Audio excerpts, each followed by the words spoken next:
Well, welcome. This is our coach referee conversation that's going on for soccer for 2021. I'd like to welcome everybody to the conversation. We're going to begin tonight by just saying that I so much appreciate you being part of our organization. I appreciate the work that you do running up and down the field, helping us with keeping inside the lines, so to speak. And I'm thrilled that you're part of it. And I'm thrilled that we're able to put together a resource that you'll be able to use, to be able to fall back on, to be able to freshen up on, if you'd like to, as a referee. I think that our circle of affirmation is pretty important, because what happens is the referee makes a call. Then as soon as the referee makes a call, the coach will then respond to it. The player will respond off of the coach. The parents will respond off of the players and the coach. And that creates a circle. We're either going to make a positive circle or we're going to make a negative circle. And so I want to just say that we support our referees 100%. And we all make bad calls. We're all human. And there comes a time in ministry when we have to make the hard calls. And most of the times I have to make hard calls about ref decisions. So we have three leagues this season, three divisions in our league this season. We have a kindergarten first. That's the Bumblebee division. Those kids, I mean, they love to kick that ball. And if they knew where it was, they'd be even better. Then we have our second and third grade division. Those guys are learning where the ball is and how to get it in the net. And they're all about scoring points. That's about it. Kicking it and scoring points. Most of the time, the kicking it comes way before the scoring points. And then we have our fourth and fifth grade division, which I would say our fourth and fifth grade division is the division that likes the skill. They like the ability to kick the ball hard. They like the ability to control the ball with dribble. And so as we move and progress through our league, I want to just tell you guys that from the bottom of my heart, my goal is that you, the referee, are able to be a teacher, an instructor, but more than that, you're able to be a coach on the field, to help coach these kids to doing a better job and to make the sport what it ought to be. It's about control. It's about playing by the rules, and it's about being consistent. And if you can do that, then we're going to have the greatest season ever. So this is Joel. Joel is from Upward. He and I have worked together on the coach meeting that we did. We're going to hopefully be able to do that as far as an ongoing relationship, so that you know that as a league, our league is trying to take a step above. We're trying to be not just our own focus, but increase our ability to be accurate in the sport. I want nothing more than for our leagues to be known as a very fair league, a very right league, and that soccer is played correctly at Northside Upward Sports. And so without much more, I'm going to start off by saying, guys, welcome. And I'm going to turn it over to Joel. Thank you very much. So I need to share a screen here, David. If you could allow me to do that. I've got a PowerPoint here that we'll go through. And he's exactly right. The way that the Upward Leagues are set up is that referees are the ultimate authority on the field, and we ask coaches to respect that. And when it works great. You have parents that follow the example of the coaches, and then players follow suit. It doesn't take much to figure out that when a call is made, sometimes they're wrong, and most of the time as a referee, you know right away. I talked to a guy who referees professionally, and he said, when you make the call, you have to make it with conviction. And even though the play has just continued and you've got the game moving, you realize it was wrong, you have to keep moving. You have to keep the game moving forward, understanding that mistakes are part of the game. Coaches make mistakes, parents make mistakes, and so do players. And so that's part of learning. Most of the time, though, games that I've seen and games that I've refereed, referees get almost everything right. And so just be encouraged that as a referee in this league, your coaches are there to support you, and you're there to support them. You're there as a team to help these players learn the game and to be an organized and detailed league. And so there are 5 words here that start with the letter C that we're going to review. And these are the things that will help your players learn the game. And so the first one is confidence. If you can write the word confidence down, it's really important that you as referees know the rules of the game. So take time to review the referee handbook that you'll get. You'll also have access to resources later this week online. If you're a coach, there's a rules section when you log in online to SGUpward. In the practice plan section, if you're a referee and you get an invitation as well, you can log in there and see the referee handbook. There's also digital copies that you'll receive as well. But know the game and understand the game and have confidence in what you're doing. You want to make sure that you call the violations and communicate with confidence. So you're, like we said just a second ago, you're the ultimate authority on the field. So when you make a call, coaches will follow suit. They set the example for parents and players. And it's a good idea to use the whistle. So with that confidence, as you use the whistle, go ahead and practice before your first game. It's going to sound odd, but stand at home and blow the whistle. You want to blow it with authority. Don't be meek with it, where people are going, wait a minute, did I hear something? Was that a car horn? Was that a bird? What was that? You want to blow the whistle because it stops play, and it's an audible cue for players. Players know when there's a break in action because they hear the whistle and they know to stop and listen.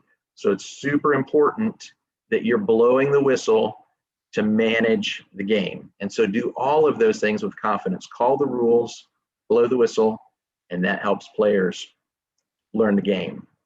The last thing there is you want to be confident of who should have possession with the ball. So you don't want to be on multiple calls throughout the game going, well, I'm not sure, was that red or was that black? You know, which color was that? I didn't see that. Make your best effort and make the call and keep the game moving. The second letter C is communication.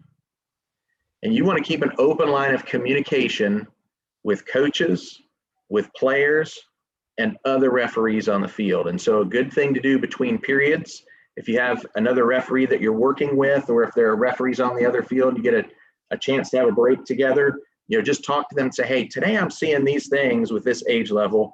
Are you seeing the same thing? It's good to communicate. It's good to communicate with players, and it's good to communicate with coaches as well. What I always ask is coaches to use your name. So make sure you introduce yourself before the game. Say, you know, hey, I'm Adam. I'm going to be your official today. If you have any questions, please come to me. And we want to discuss that because the official and the coach are working as a team to help the players learn the game.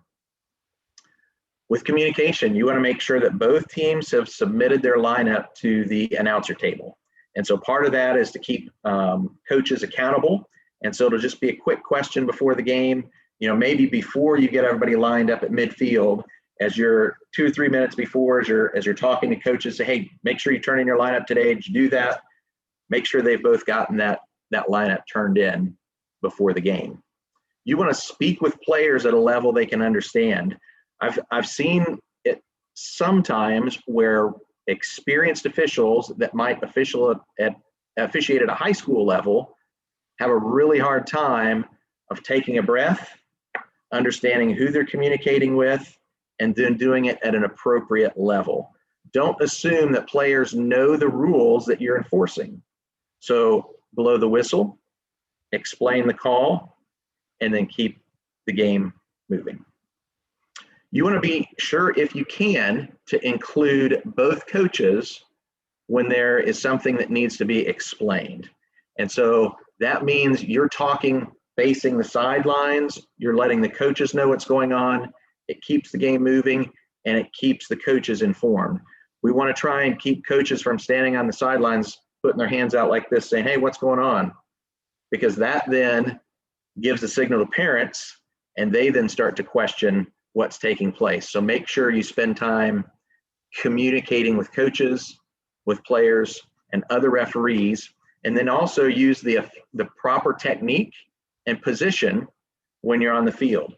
So if you're a single referee by yourself, you're moving, if you can imagine a rectangle, and in the bottom right corner, you're moving from bottom right to top left. So you're moving at an angle across the field. If you have two officials, you'll have one at midfield and you'll have one in the top left corner, and you simply move up and down the field, similar to what you might do with basketball where you have a lead and a trail official. So you want to be in a spot where you can see what's going on in the game. Don't find yourself just standing back in one corner and kind of giving an eyeball from 40 yards away down the field, trying to make a call when there's a lot of players gathered around. So this is a great opportunity while you're communicating to also get some exercise. So make sure you're moving up and down the field with the players. So you have confidence, you're communicating. The third C is control. And so you want to make sure you are controlling the game. You want to keep the game clean. You want to avoid rough play. And you want to remember, you are the highest level of authority on the field. There will be times, whether it's first and second grade, or kindergarten and first grade, or second and third grade, even in the fifth and sixth grade, where players are just out of control with what they're doing. Some of it's not intentional. And you may find that while they're all gathered up kind of in their bumblebee hive, that a player just comes bowling in there and knocking other players over, or swinging their arms or pulling jerseys. You want to stop that as quick as you can. Blow the whistle, communicate what's going on, and keep the game moving. You want to keep the game clean, because once it gets out of control, it's hard to get it back in control. You want to keep the game moving. And so that means making a call, sticking with your decision and moving it forward. A lot of times, to keep the game moving, where this comes into play is when there's a throw in on the side or a goal kick in the end. You may have to hustle and get a ball to hand to a player on the sideline to make a throw, or to set it down on the end line to make a goal kick. But you want to do things to keep the game moving so that players are getting as much playing time rather than everyone standing around and wondering who's going to go get the ball. You can also involve players in that. So if there's a ball that goes 10 yards off the field and it's near the sideline, go ahead and say, hey, number 12, could you run and get that ball for me? When he gets back, thank him. Keep the game moving. You want to be consistent in making calls to avoid confusion with the players, with the coaches, and with their parents. Players are taught during the week with their coaches what the rules are. And so if you're calling the same thing for everybody and you're doing it consistently, meaning all the time, then that avoids any kind of confusion. I think of when you go to a math class and you have somebody that says 2 + 2 is 12, 2 + 2 is 8. If you're a math teacher and you kind of let those things slide, if you started enforcing what 2 + 2 was the second week or the third week, it's going to be really confusing. Or maybe you call it for some players and you don't for others. It's really important to be consistent. I've refereed before, and we've had players that are not as skilled, but if you blow the whistle, they will learn. I've had referees that will say, well, I don't know. Try it out that first game, the first week, blow the whistle, and make the call, because players do learn from that audible cue that they hear. And so you just want to make sure you're blowing the whistle, making the call, and moving the game on. I mentioned making a call begin with the first game of the season. I would highly encourage that. It makes it easier over the course of the season. I think what you'll find is that if you're making the calls week 1, you're not blowing the whistle as much when you get to game 3 and game 4 in the season. What I've seen happen is if you don't blow the whistle and you wait till game 3, it seems like that game 3 to 4 range, if you start doing it then, you have a lot of expectations that are coming in at the same time of coaches saying, well, the season, it's not going the way I thought it was, and now we've changed the rules, and now people get frustrated. And we don't want to have parents and players and coaches frustrated. So start with the first game, blow the whistle, be consistent, and keep the game moving. Consistency. Coaches, players, spectators, they all appreciate consistent officiating.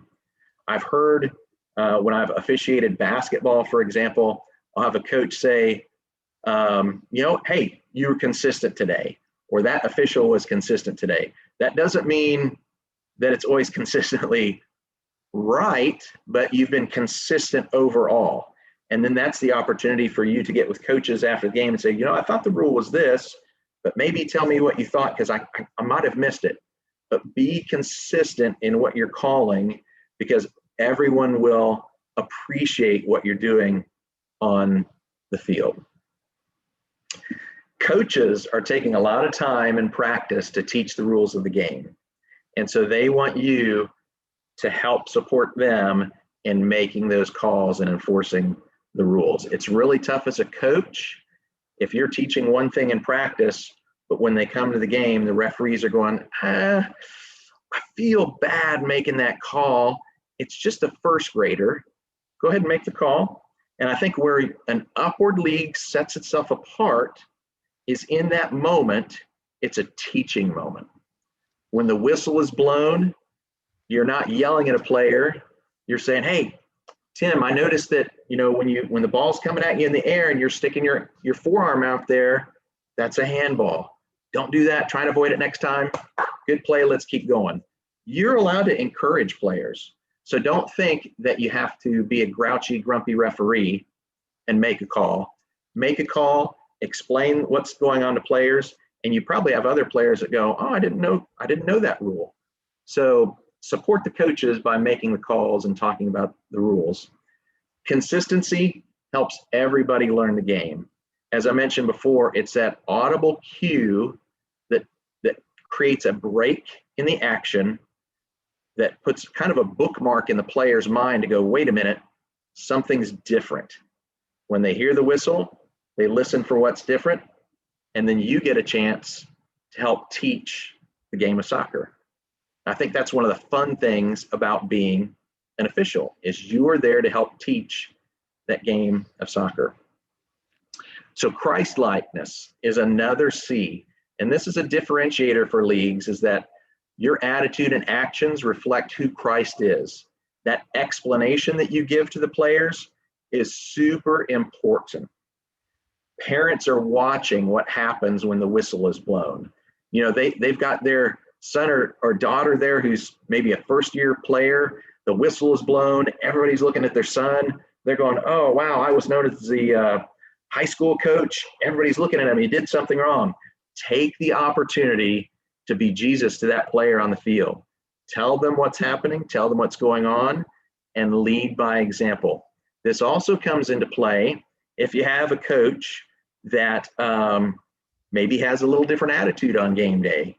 And I always think there's probably a lot going on in a coach's life that we don't get to see and realize.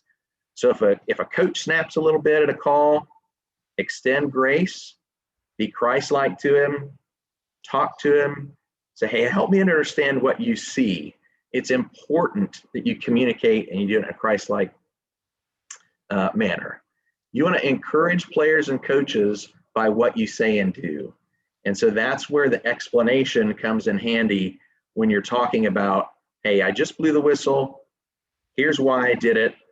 But understand we're keeping the game moving too. You don't need to get out the rule book and say, you know, on page 13 here, paragraph 12, sentence 2, everybody come here, it says this, you know, make the call, explain it, do it in an encouraging way, and keep the game moving.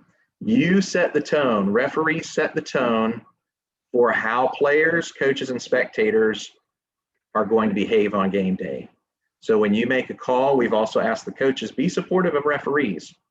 So as a referee, be confident knowing that the coaches are there to support you. They're there to back you up in the calls that you make. And so I've heard from people who have come from other leagues will say, man, the referees are really involved in the teaching. We love seeing that. We love seeing referees being involved in the game. And that even happens, you may say, well, that's because we're at an elementary age level. That goes on into the professional level. I've talked to referees that have refereed that level, or if you watch on TV, they're communicating with the players at the college and at the professional level. So don't think that just because it's elementary level that's why you're doing it. You're doing it because we're people. And people need communication. So when you make a call, again, explain it, be Christ-like, and keep the game moving. David mentioned this circle of affirmation, which is so important for what takes place on game day. It's really important that referees and coaches work together to have a great and positive attitude. So as you make the call as a referee, a coach gives positive reinforcement, and then the parents take that cue and say, okay, coach, I see what coach is doing. I'm going to follow suit, and I'm going to be an encourager too. We're all working together to set the example for these players on the field and for them to learn more about who Jesus is. And so if we're all working together, we remove some of the grumpiness that might go on with sports, and we have an opportunity to do ministry. And so understand that circle of affirmation. The coaches are going to be, they've been asked to be supportive of you. And so be confident in making your calls. There are several resources that you'll have access to. You have rules, field diagrams, commonly used terms will be in a referee handbook that you have a print version of, or you'll get one digitally as well that you'll have access to. Next few slides here, we're just going to go through a few of the rules and talk about things that you might see with them. On throw-ins, one of the things you have to keep in mind is that's when the ball goes out of bounds, say it's the blue jersey, for example, that touched it, and the other team is red. If it touches blue's foot last, it's going to be red throw-in. And what you'll want to do is announce the jersey color and then point in the direction that the throw-in is going. Keep in mind, on the throw-in, you want the players to have both hands coming back behind their head and throwing the ball forward. It's also important that players have their feet parallel and they're facing the sideline. So we're not getting into where players are dragging their foot and running forward and throwing it. It's just really hard for a player to do that. It's a little more difficult to referee as well. So what we're saying is, for right now, players, focus on the fundamentals of a throw-in behind your head, 2 feet on the ground. If a player does lift their foot or they touch the line, then go ahead and make the call and say, all right, it's going to be throw-in going the other way because you touched the line or lifted a foot. If coaches know what to expect, then they can help players in practice to learn that. I think that's one of the first things that coaches should do in practice is to understand the throw-in, because it doesn't happen just once or twice in a game. It happens a lot of times in a game. So you're going to have balls going off the field, so you really want to get the throw-ins down. One of the things you can do too to help keep the game moving and to make it enjoyable for players is that you don't want one player to dominate all the throw-ins. Unless the coach is designating someone, maybe you help out as a referee to say, hey, number 12, why don't you take a turn throwing the ball in here? You can instruct them and remind them by saying, keep both feet on the ground, bring it back behind your head, and throw it in. So you can help teach the game as well. And so you can be an encourager and involve a variety of players that are getting to throw it in. And I would guess if you had 5 players on the field, if you said, hey, who wants to throw the ball in? All 5 players are probably raising their hand. Everybody loves to touch the ball. And so you can help kind of keep it organized, help players take turns. Coaches are going to help out on that as well. And so with the throw-in, keep in mind, you don't want players right up in their face. It's not like basketball where you're right up on the sideline when somebody's passing the ball in. You've got a distance to remember when there's a throw-in. Now, the player is the one that can kind of throw that off a little bit. They don't have to wait for the other players to get back. If they're quick enough and they're thinking about skill or thinking about strategy, if they're thinking about strategy, they're going, oh man, I'm throwing it in because I've got this guy going down the sideline. More than likely they're not. What they're doing is they're just worried on getting the ball in the field. And so you want to keep in mind 4 yards or 5 yards, being on 5 and 5 and 7-on-7 play. And that can be marked off roughly. You'll see professional soccer, sometimes they'll hold a spray can of paint and put a line on the field and everybody has to be behind that line. But you can kind of get a feel for what 4 and 5 yards is on a throw-in. And the reason for that is we want players to be able to get the ball onto the field. And so you just want to encourage players to back up on throw in. Offside, David mentioned there's some videos before the call, and there's a video there that explains offside really well. Guy goes into great detail. It's a 9-minute video. It's one of those things that it's not called with 5-on-5, but it's starting to call in the 7-on-7 division. And so basically an offensive player can't be ahead of the ball and involved in a play unless there are 2 defenders between him and the goal. One of those defenders is a goalie. Now, this could probably be called a lot. It's probably one of those things that doesn't happen as often as we think it might.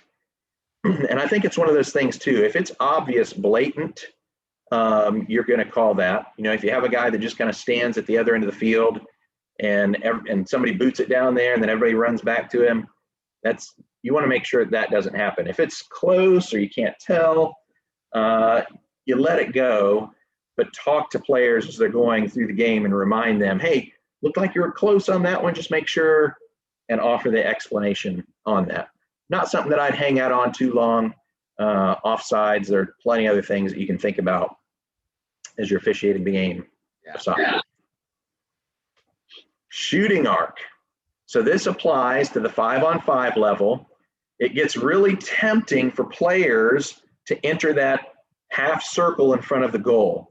When I first started coaching soccer and refereeing soccer, 5-on-5 without a goalie, I thought, wow, it's going to be like 85-80 score because there's no goalie there. And that's not what happens. There are other rules in place where you can't shoot if you're on your defending into the field. So you have to cross midfield before you shoot. Once you do, then there's some rules that come into play with that shooting arc. And so one of those is the ball can't be played in the shooting arc. That's either an offensive player or a defensive player. If an offensive player touches the ball in the arc, the result is a goal kick for the defending team. I don't think that happens as often as it does on the defense, because the natural tendency as a defender is ball's going toward the goal, I got to stop it. They know that they don't want the ball in the net, so they're going to try and stop it. So what happens is if a defender touches the ball inside the arc, the referees have a decision to make. The referees need to be observing, and if the ball would have gone into the goal, a goal is awarded. If the ball was not going to go on the goal, it's a corner kick. And so a lot of times if it's coming across the field and it crosses through the arc and a player runs in to kick it, that's when you're going to get the corner kick. It's when the ball, somebody's kicked it from maybe 10 yards out and it's blazing toward the goal, and you have somebody that's back there by it and they step into it, probably unintentionally sometimes, or intentionally. They stop the ball. If it was going to go in, blow the whistle, award the goal, explain the call to the defense and to the coaches, and keep the game moving. Bring it back up to midfield to start again and put the ball in play. Direct and indirect kicks. I think soccer is probably one of the more enjoyable games to referee. It's a little easier because some of the most common things are handballs, balls going out of bounds, deciding if the ball went over the end line, or if it goes over the end line by a defender, now it's a corner kick. So it's pretty simple. But two of the terms that you'll hear are direct kick and indirect kick. So a direct kick results in a team being awarded a kick that can go directly into the goal, as long as they're on their end of the attacking field. And so this happens when, in the opinion of the referee, a play was careless, reckless, or excessive. And where you'll see this sometimes is if a player forgets that there's no slide tackling, because there's no slide tackling. Sometimes you'll see a player grab a jersey of another player to slow him down. You may see a player, the ball's coming toward him, or maybe it's going toward the goal, and he dives and knocks it away with his hand.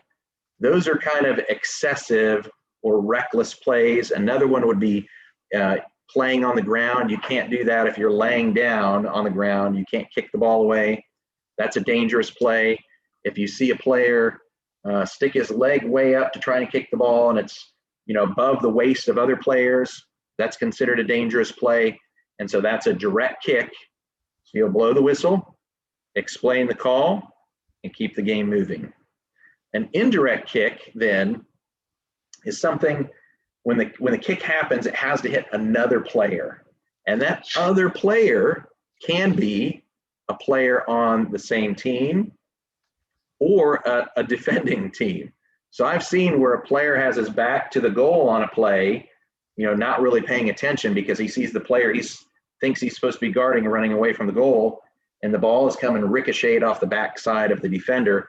I don't know that it's a skill play by somebody on the offense saying, oh, I can knock it off that guy's back of his leg to go in the goal.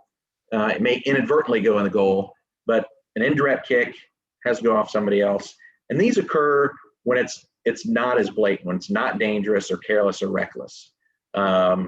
So you'll want to call an indirect kick, keep the game moving, and explain the call as well. You'll see a note there too that there are no head balls or slide tackling at these age levels, and 4-on-4 and 7-on-7 players are just not ready for the slide tackling, especially. And then with concussions nowadays, we talk about how to keep players safe on the soccer field.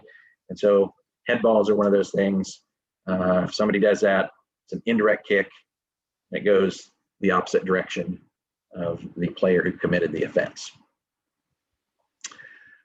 There are distances. 5-on-5, it's 4 yards. 7-on-7, it's 8 yards. And I think one of the things you can do as a referee, just make a little note card, get some card stock and make note of these distances for these instances, that it's a quick reminder of looking at the card, keeping the game moving. Part of this is a safety issue. You don't want a kid standing 2 feet away and get blasted by somebody that's trying to drill the ball in the net. So you want to back players up before that direct or indirect kick takes place. Corner kick. So it's 6 and 7 yards. 5-on-5 is 6 yards. 7-on-7 is 7 yards. You can simply walk that off. And again, it's once you make the call, if the player on offense decides that they're going to do it earlier. I've seen this on corner kicks a lot of times, is as the players are backing up, the player taps it into one of their players that's 2 yards away. So you want to keep the game moving with these. Point in the direction of the corner kick, can stand in the location where defenders have to get back and have them move. Goal kick. So the defending team should retreat to midfield on a goal kick. This is one of those that you probably have to remind players quite often, especially the first 3 games of the season. Kindergartners and first grade players especially get caught up in being on the field and seeing their parents and seeing the ball go out of bounds and trying to process, hey, what's supposed to happen here? I know I want the ball. I should stand here. And what you'll have to do is just remind those players, all right, you need to retreat back. You have them retreat back to midfield. So the offensive team can get the ball on the field too. I think part of that is it allows the ball to get into play, and so they can practice and have skill moving the ball up the field. So those are instances where you're getting the players to retreat. Can a coach be on the field? The answer is yes, but only for kindergartners and first graders. And so at the other age level, you want to keep those players or the coaches on the sideline. Not that they won't, accidentally step out and put a foot on the field, but only kindergarten and first grade are allowed on the field. Second grade and up, you want coaches to encourage from the sideline. Players can be substituted at the end of each playing period or for an injury.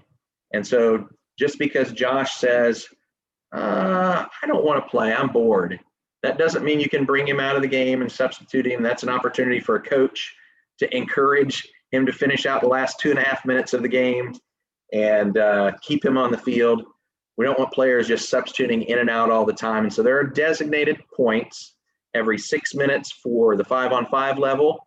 It's every 8 minutes for the 7-on-7 level. You'll stop play, clock will stop play, and you'll allow players to substitute. And that's where that substitution rotation comes in handy, where the coaches have turned them in before the game. If there's ever a question, you've got a lineup that's been turned in, and you can refer to that. A couple things that you're going to get for the season is that you're going to get a referee shirt. You're going to get a whistle. Both those things are things that you want to use. The whistle especially.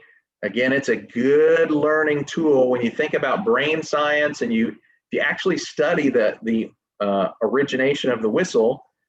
It was to break the concentration and to give an audible cue of, hey, here's what's happening. We need to stop and find out what's going on in the field. So soccer, I think, again, is just a really enjoyable game to officiate. The important things to keep in mind are those 5 C's: the consistency, communication, Christ-likeness. You want to remember those as you're on the field. You want to teach the game and know and have the confidence that the referees are there to support you as well. And so you're working together as a team with the coaches to help the players learn the game. When it's done really well, parents enjoy it, players enjoy the game. You have families walking away that say, you know, I want to be part of this league because it's officiated well. And so that then gives the coaches, who are the front line of ministry, the opportunity to talk to families and share who Jesus is, because they've had such a great game day experience. And so be encouraged that coaches are there to support you, and be confident in making those calls. The things that you want to watch for that happen most common, again, are the handball. A lot of times it's accidental. You want to remember the throw in is with 2 feet. Ball comes back behind the head. And then you'll want to remember those distances of players getting back on throw-ins, on corner kicks, goal kicks, and direct and indirect kicks. You'll get an email, if you haven't already, if you're an official and you're not coaching a team, that will invite you to some of the online resources. Coaches, as I mentioned before, the online resources are coming online this week for the referee section. All the other details, the practice plans and the devotions are already there. But in the practice section of the login on SGUpward is where you'll find the referee handbook. So hope you guys have a good season. Again, enjoy it. It's fun. You're there to support the coaches, and they're there to support you. And when that happens, the gospel gets shared to families that are involved in the league. All right. Well, thanks, Joel. I do appreciate you guys joining us for this. Not sure why I'm getting. Let me just finish.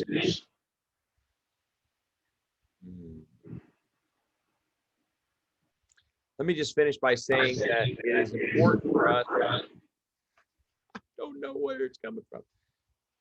To just make sure that you guys are confident in the calls that you make, that when you are making a call, even if it's wrong, we're going to support you. And as a referee, if you're a coach for an hour and reffing for another hour, I know that it's going to be a long day, and I appreciate so much you guys volunteering your time and effort to make it happen, because without you, it just will not happen. We know what it's like without referees. It's tough, and I don't want that. I want everybody to have an opportunity to have a great game day. I want you to know that you are, as a referee, once you decide to be a referee and you put on the yellow shirt, the concession stand drinks are free for you. So you can go there and get you a drink. I don't want anybody not be hydrated. I want you to be able to take care of that. But my wrap-up point to you is this. Everyone expects more when we are a team that looks well, when we are a team that has consistency, when we are a league. I say team, but we're a team that makes up this league. When we are consistent, when we are going to see that Christ likeness. I can't control the parents, but I can, to a degree, give you control, because I know you guys. You're my friends. You're people I'm pouring time into. So please understand that it's you that I call on to be the big guy, to be the better, to be the one who sets the example for the rest. And man, I just can't say enough about how appreciative I am. I want to say there's one thing we didn't talk about, and that's ball size. In this league right now, we're using a size 3 ball for my kindergartners and first graders. The third grade and up, second grade and third grade and fourth grade and fifth grade are going to use size 4. That's the ball size we're going to use. They're available. We're going to get them out there and make sure you have a ball that's got plenty of air in it. I don't know how many times the referee will be saying, like, at halftime, the ball we had is real flat. Listen, guys, if your ball is flat, I don't know how it got out on the field, but bring that thing back and let's get a better one. But please, and I think this goes without saying, but when we play the national anthem, I want you to stand with respect. When we are doing the prayer, I want you to be respectful of that and have the kids, if any of them wore a hat, to remove their hats during those times and to set the example. That's what's critical. And I appreciate so much you being here. It's an honor to be part of a league and an organization that is making such an impact in the lives of our kids. And we're doing more than teaching them a sport. We are giving them character and integrity, and we're teaching them about Jesus more than anything else. All right. So with that, is there anyone that has any questions? I know it's a little tough for questions, but we will sure try. If you have a question, we will. All right.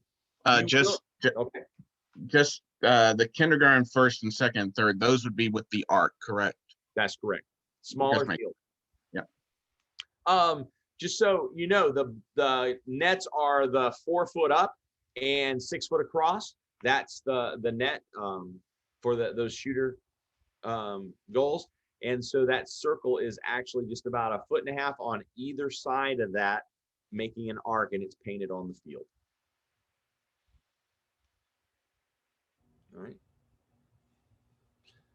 Well, Joel, thank you so much for being part of this. I am excited for our league this year. I'm excited for the green grass and the bed, the great weather and the great time that's going to be happening. And I'm excited about it. I can't wait. And so, guys, thank you so much for joining us. If you have any questions, you can contact us at sports@northsidebaptist.org or dford@northsidebaptist.org. I'd love to talk to you and answer any questions you have, and we will be sending you a copy of the referee book on a PDF. So you'll have that. It's also going to be available to you at the field. Thanks, guys. God bless, and have a great day.